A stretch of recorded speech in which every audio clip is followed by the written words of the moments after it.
Yo guys, what is going on? It is Invin here, and today I am finally bringing you guys the moment we have all been waiting for all month. It is the March update with the Heart of Madness coming to New World tomorrow from the day of uploading this video. So if you're watching it on the first day, we have the update coming tomorrow, and if you're watching it on the day after or subsequent days, then of course we are already hands-on with this update, and there is a ton of things in here to cover.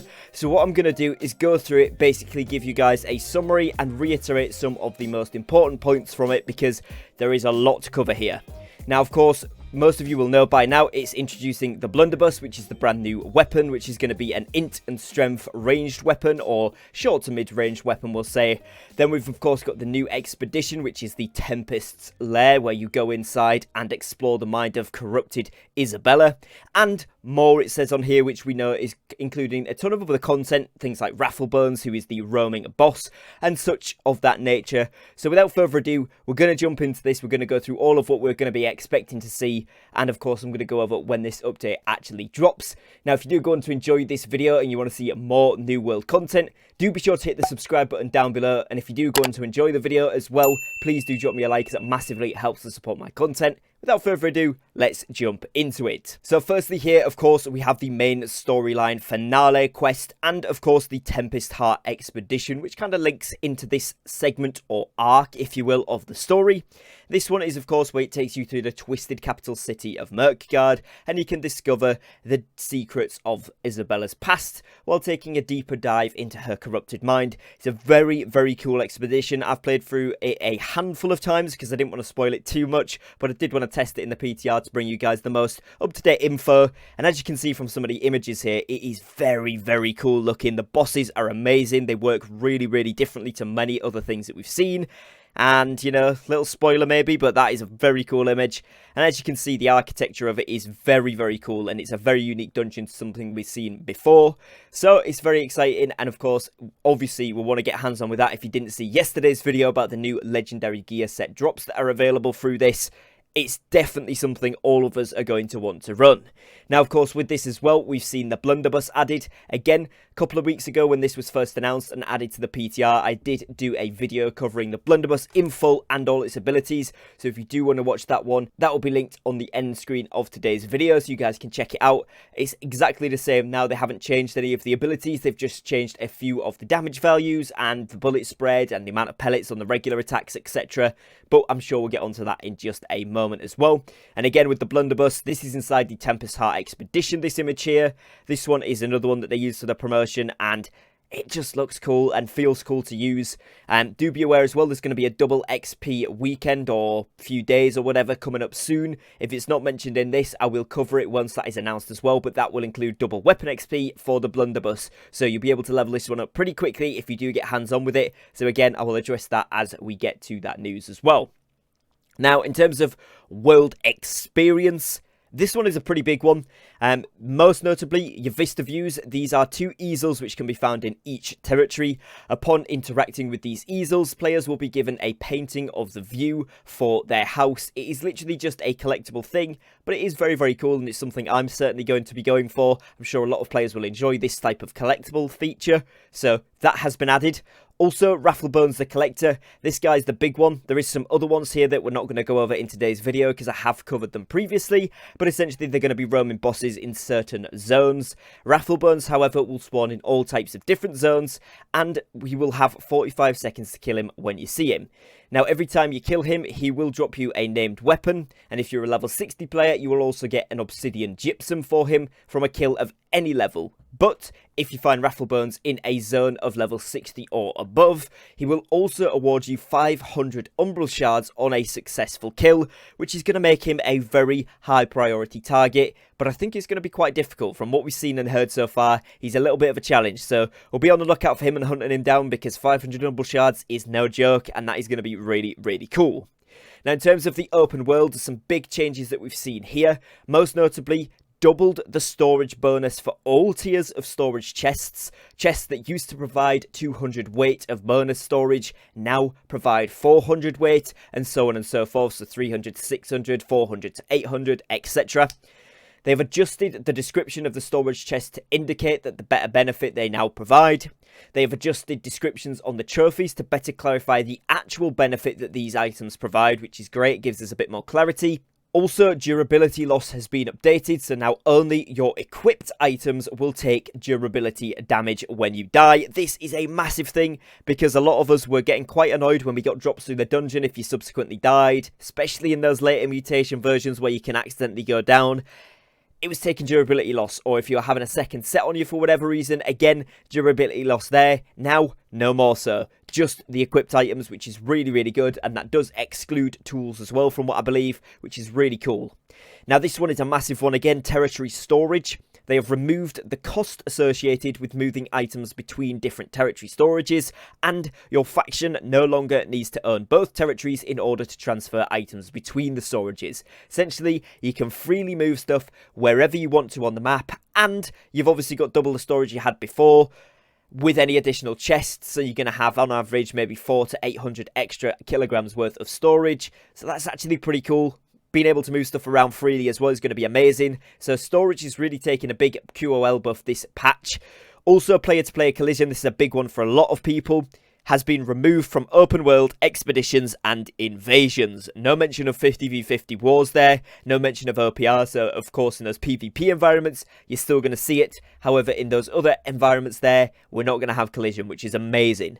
Now also, fast travel is now more responsive when travelling short distances, again just to tidy up the QOL, making it really, really cool. Now, expeditions, we've also seen a couple of things here. Most notably, it's going to be that they now only require one person at the entrance to allow the other members to get teleported. This is really, really good and a massive QOL thing. I think a lot of players are going to be happy with this. So yeah, one person at the entrance for expeditions now, really good stuff. Now, there's been some notable world bug fixes here as well, but I think the most notable thing from this is that Tier 4 housing has been added to Reekwater and Ebonscale Reach settlements. This is a really big thing because, of course, players can buy houses there of Tier 4 to increase your storage, to increase all of your item limits, etc, etc. But not only that, it does mean that the owning companies of these territories will now be able to make a little bit more money from housing income when people buy these Tier 4 ones. So again, pretty good standard economy boost to those areas, particularly when they are endgame zones. That's really, really cool. So that has been added in. We've also seen some quest updates here, most notably, of course, the main story quest getting added to, and new soloable quest options are available for the main story quest to allow players to progress without running certain expeditions. This, of course, is brand new and is really cool. It allows solo players to kind of do their thing or just get to level 60 with the majority of the player base already at 60. It could be difficult to find Amrine Temple runs, etc. So now that's been kind of removed. The option there is to go solo if you want to, which is pretty good. I don't know what that solo quest line is, but it does mean that you can avoid those expeditions, which I think is a great benefit. Now, you will also see that Gypsum has been added as a reward to level 60 quests in Shattered Mountains, Reekwater and Ebonscale Reach. And you also will have a new quest leading players to the legendary Blunderbuss weapon reward has been added to whichever respective zone that will be in as well, which is really cool. And of course, loads of notable fixes throughout this entire update as well, which I'm going to skip through in favour of some of the other parts. But if you do want to read through this in its entirety, of course, I will leave it linked in the description, as always with these sort of things. So you can go down there and find this resource for yourself. The full article will be linked. Now, Combat and AI has had quite a few different updates. Essentially, what has happened here is they have updated the AI so that it won't randomly target someone running past if there's already players engaged in the fight.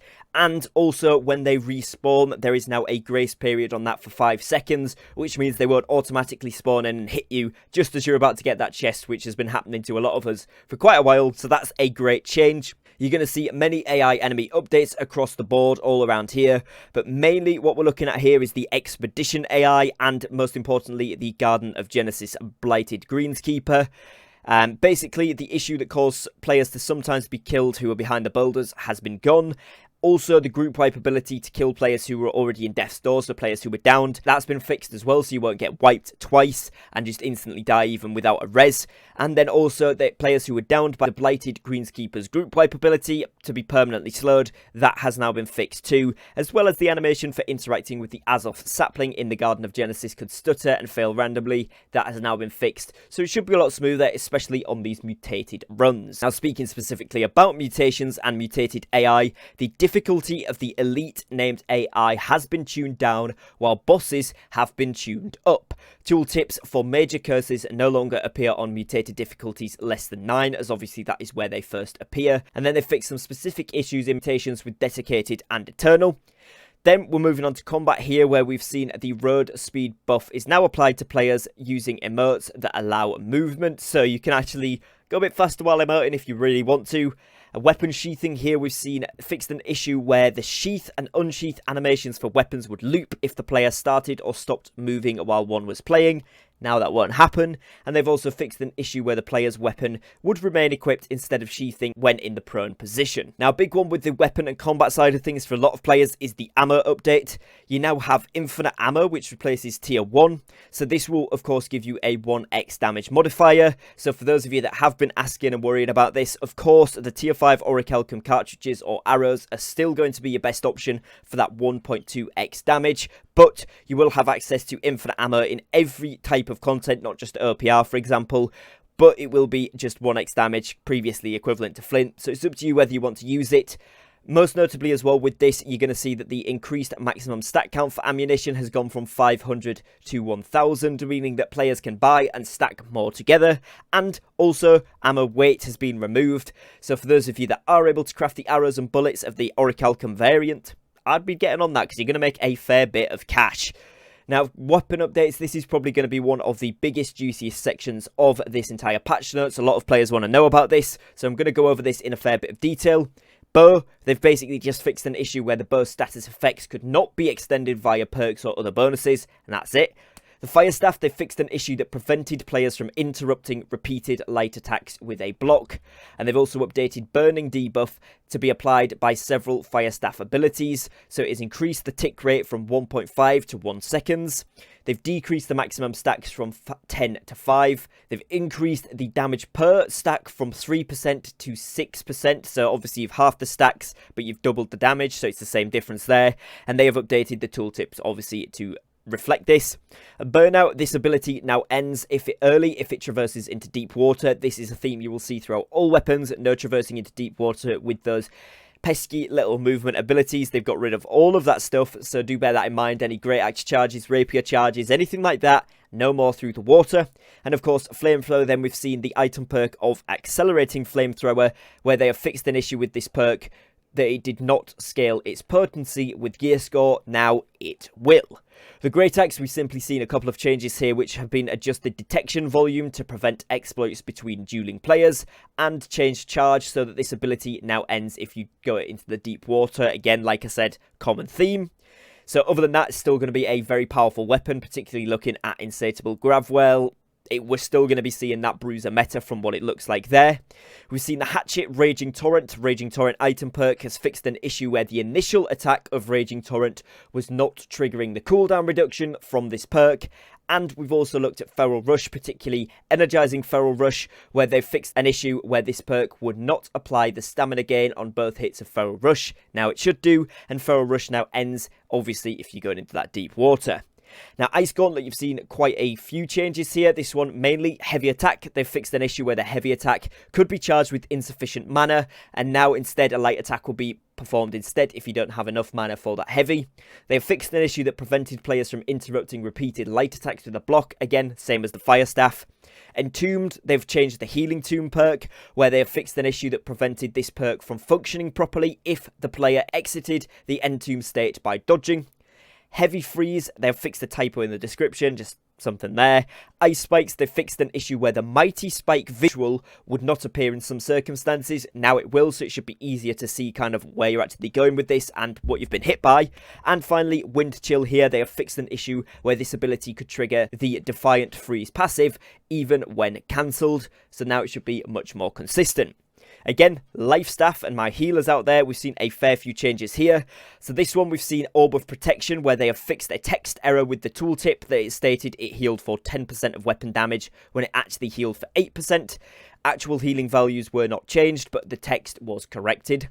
The Sacred Protection, they have fixed an issue which caused this passive to deal durability damage to the equipped weapon when swapping. Strange one, but that's been fixed. Spirits United here, they have fixed an issue which caused this passive to deal durability damage to the equipped weapon when swapping again. So 2 Durability, damage and things gone. Sacred Ground, this one here is where the Blessed upgrade specifically. They've changed the name of this passive upgrade to be Anointed so as not to get confused with the item perk of the same name. I like this change. And of course, they've fixed an issue where the upgrade provided healing through the Ice Gauntlet's Entomb ability. This will no longer be the case. Basic attacks, light and heavy attacks can now be cancelled by self-targeted heals. So much more fluid for those healers. You are actually able to heal yourself. In between those attacks, you can cancel them out with it, which I think is a great addition. And they've also fixed an issue that allowed light attacks to fire at a faster rate while holding down the block button. Little bit of a life staff cannon going on. That has now been fixed as well, which is great. And then Divine Embrace here, finally, they've fixed an issue where channeling the UI element did not match the actual casting time for the ability. You should now see both of those things reflect accurately upon what's happening on the screen.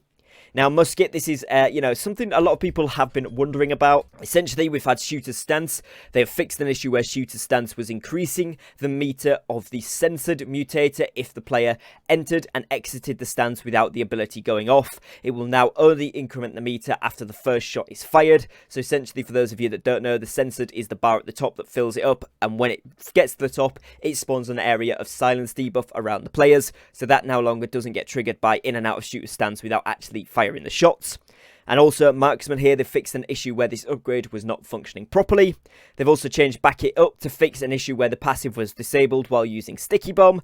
And finally, Critical Reload, they have fixed an issue that caused the sound effects for this passive to play incorrectly, improved the reliability of hit countering with this as well. The Rapier, they've changed Thunder, where they've fixed an issue here where using Evade to cancel Thunder could result in the damage being dealt without showing the visual effects. Flurry, they've fixed an issue where the ability was unable to be cancelled using Fletch. The ability now ends early if you traverse into deep water, like I said, that theme coming back. And Momentum, they have fixed an issue where the visual effects for this passive would persist even if the Rapier was sheathed or swapped.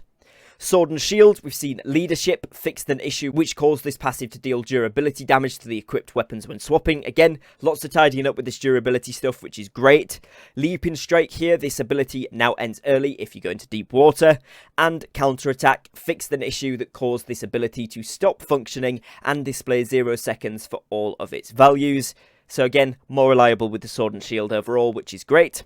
Void Gauntlet, we've only seen one change here, and it's to the heavy attacks. Again, similar to the Ice Gauntlet, if you don't have enough mana for it, it will simply do a light attack instead. So that's the only change we've seen there, so we're still going to see a very strong Void Gauntlet. Warhammer, you've had changes to Path of Destiny, particularly Stimulated Reduction, where they have updated the description to specify that the cooldown reduction only occurs on the first 4 enemies hit by this skill.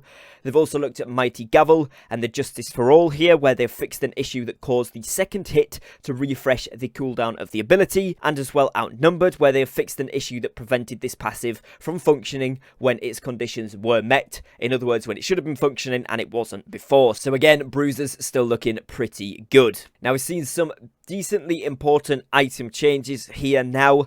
This is most notably going to be the chain element perks. They've fixed an issue where the perks did not indicate the amount of chain damage dealt. They now indicate that this deals 11% weapon damage, so they're actually pretty good. Also, you're going to see different perks such as the Abyssal Ward and all of the other Arcane, Ice, Fire, Nature and Lightning Ward have all been normalized to hit a similar percentage. So as you can see before, these were actually a lot higher and resulted in being the only one at 6% at that tier 5 pristine level was the Abyssal one. Now all of the other ones are going to be in suit with that, which means of course for mutations and in some instances PvP/PvE activities generally, these gems are actually going to be pretty good. You've also seen an update here to the Thrust, Slash and Strike wards, where they've increased the absorption from the percentages listed here to 2, 3, 4 and 5% again. So therefore you can get more protection off those ones as well, particularly looking at PvP. Those could actually be really worthwhile running now. So do keep your eyes on those gems and see what kind of happens. Test them out for yourselves, see whether they're worth it. And of course I'll be doing the same here on the channel.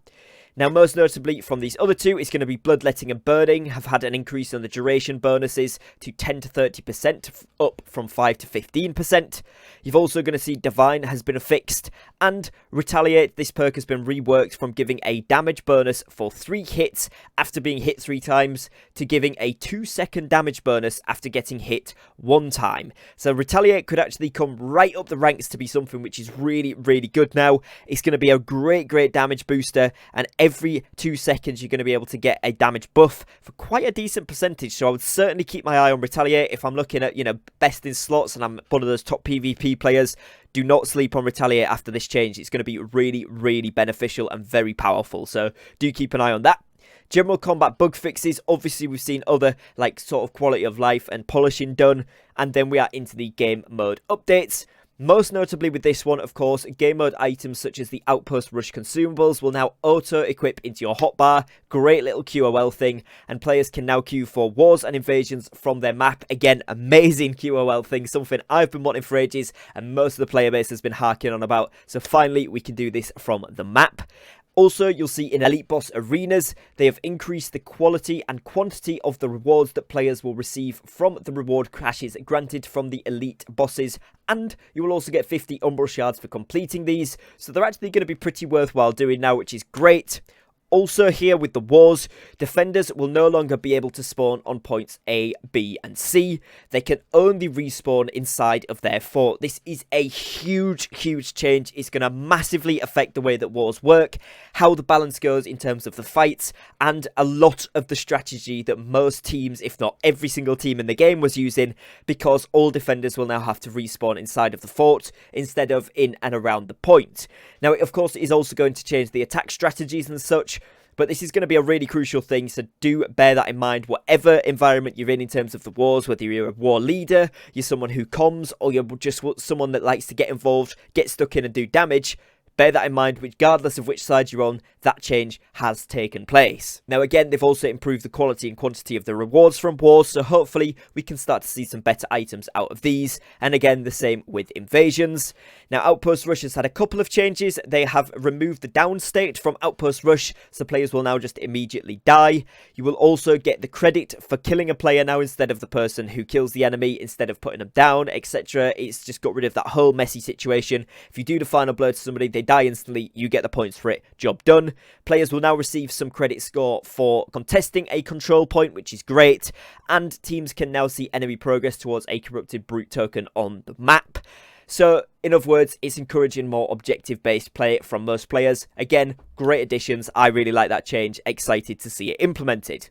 Now moving on to economy, crafting and rewards. We've seen some pretty big things here. Firstly, players will get back half of the original purchase price of the house when they abandon it. This is a big one because especially if you're onto those tier 4 bad boys, that's 10k you're getting back from 20 that you spent. And if you spent 20 a while ago, maybe you just want to relocate now, your company's got a different territory, you spend more time in, let's say, Ebonscale Reach, you want to buy a house out there as opposed to Windswood. Most places on some of the high pop maps, I know it's not going to be the same for everybody unfortunately, but most of the places have at least a few tier 5 stations now, consistently that is as well. So maybe you want to branch out and finally you will get some money back from that, so that's really good. Obviously, crafting, you've seen a good few changes here. Most notably, to craft Elite Arena Tuning Orbs has been reduced, so you only need 3 runestones instead of the 5, and 3 of the orb-specific materials, so either your Firefox, your Fancy Shell, or your Glowing Swamp Moss. Again, also instead of the 5 previous. You will also see here that new perks and new perk items have been added to the world, obviously with the Blunderbuss, but also just generally, and I think we'll move on to these in a second, but do bear in mind that is going to dilute the pool for rolling items again, so just bear that in mind. But yeah, some good updates to crafting there. Also, rewards have been updated, so you will see Harvest, Log and Mine hidden stashes around Eternum. These will include elemental motes, coins and diamond gypsum when you go and obviously harvest them in whatever capacity that is. Elite Boss Arena keys may now also drop from enemies in the surrounding elite zones, which is really cool, so you can get the full arena key from doing that. I personally really like this change, and I think it's going to cause a lot of people to go grinding over there to try and get some free arena keys, which would be amazing. Also, they fixed an issue where expeditions could improperly drop loot intended for arenas outside of the expedition, or the areas outside the expedition, sorry. Not sure why that was happening, but Either way, it's now been fixed. Also, gear and loot, they've fixed a lot of visual issues with this. Old amulets, rings and earrings have the proper trading post categories and now use proper suffixes for the item names. Essentially, whatever stat they're going to give you, you'll actually have a suffix for that telling you what it is. So that's really cool as well. And then you will also see here that the daily cooldowns now refresh each day at 5 AM in each server's region's time zone. Weekly cooldowns will be every Tuesday at 5 AM in each server's region's time zone. So 5 AM global cooldown reset of everything. Every cooldown you have 5 AM and every weekly cooldown you have Tuesday at 5. So Wednesdays are going to be pretty busy days for most people on New World with all of those cooldowns coming up. But just bear in mind, or even Tuesday later in the day, just bear in mind that obviously that is going to be the same consistently regardless of when you do anything else. So that has changed previously and it is going to have an impact on some people's gameplay. For the most part, it's a huge QOL buff for us. Makes it a lot nicer and a lot more easier to kind of control where you're at, what you're doing. But yeah, do bear that in mind. It is going to change the way that it works slightly. Now, as well as this, they've also put in a whole section on quality of life improvements if we haven't had enough already, which is great. They've added headers for the quests, they've updated storylines, etc., updated fast travel icons, added banners for unlocking fast travel spirit shines on the hub when it is discovered, and also just a whole host of different things here with messaging, loads of different things here to do with tooltips as well, which is great, and usability. Also audio fixes. I'm not going to go into detail on all of this stuff because it is just literally tidying up, making the game more smooth to play, but it is all really, really good stuff. I just want to get into some more of the other type of notes that we've got here. The following notes were added or changed as a direct result of internal testing efforts and players submitting the PTR. Thanks to all those that participated. So again, we will be seeing these things, but these are stuff that is basically come out of the PTR. First things here, inventory while moving. Of course, you can now, if you're not in the in-combat system, which is the thing below this. So basically, if you're in combat, there'll be a little icon to the right-hand side of your health bar with a crossed swords, similar to the PvP flagged enabled icon that we see now for our respective factions. When you're in this state, you won't be able to open your inventory and you won't get this regen buff that the out of combat system gives you. However, when you're out of combat here, you will see that their health, mana and stamina bars will become visible when you're in combat, and when you're out of it, you'll get a regen buff, and you will also be able to access your inventory while moving, which is a really cool thing, checking your loot drops, etc. whilst you're moving around the expeditions or whatever else you do in the elite zones is going to be fantastic.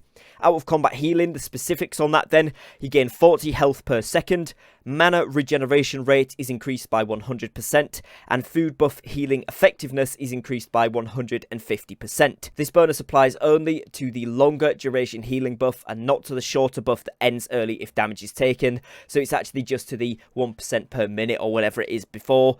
That's going to get 150% buff. There is some more additional combat changes and fixes here. Mainly, you want to look at refreshing Pillar of Fire on the fire staff here. This is the item perk, and they've fixed an issue that caused this perk to grant cooldown reduction when dealing damage with dot effects. That will no longer happen.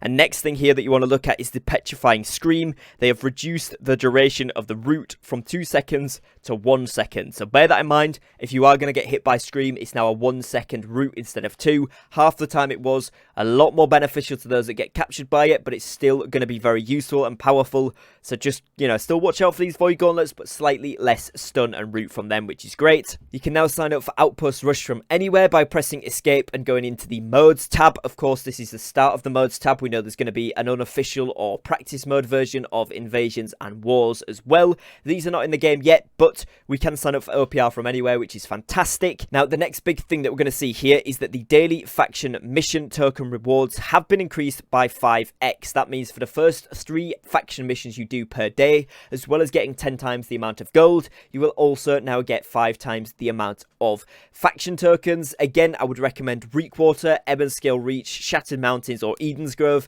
These are going to give you the biggest benefits, even if you're just doing the PvE quests, and for both the gold and the tokens, it's going to be the most worthwhile place going. So do flick through those, have a look at some you could do. Sometimes it's the expedition ones that you can pick up, so you might be doing doing a mutation or whatever anyway, in which case it's very easy to just do it all in one go, which is great. And of course, getting a 5x and the 10x to gold is going to be super beneficial. They did a lot of fixing up here with the brand new expedition, which is great to see before we came into the game, obviously into the live servers. And of course, Isabella's specific expedition loot, they've also done some changes there to this, which is the Raider's armor. This medium weight armor packs on high strength bonuses and refreshing enhancements. I did cover that in yesterday's legendary gear guide, so if you want to go ahead and watch that, it would be linked on the end screen. And of course, this is pretty good armor that drops from here, this Raider's armor, so you are going to want to get hands on with that.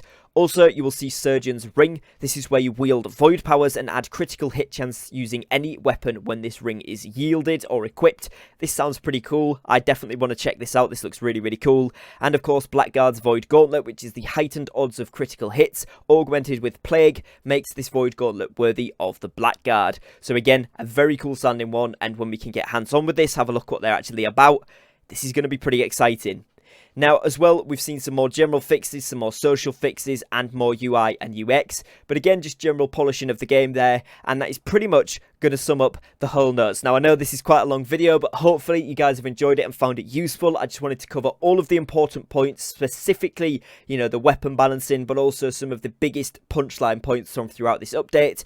Like I said during the video, if you do want to go ahead and look at all of the nuances of the update for yourself, I will leave it linked in the description. There's a ton to cover here and some really cool things that I've actually had to skip through just for the content purposes of actually, you know, getting the punchline and most impactful things. But there's lots of really cool polishing and updates and kind of visual effect changes, audio changes, things like that, which are going to be useful to look through. So I would encourage you to go and have a look at that as well. Other than that, guys, that is going to be it for today's video. So please do leave me a like if you found the video useful. Subscribe if you're new to the channel and you want to see more New World content. And other than that, thank you for watching. Thank you for your time. And I will catch you again very, very shortly on a brand new upload. Take care, guys, and peace.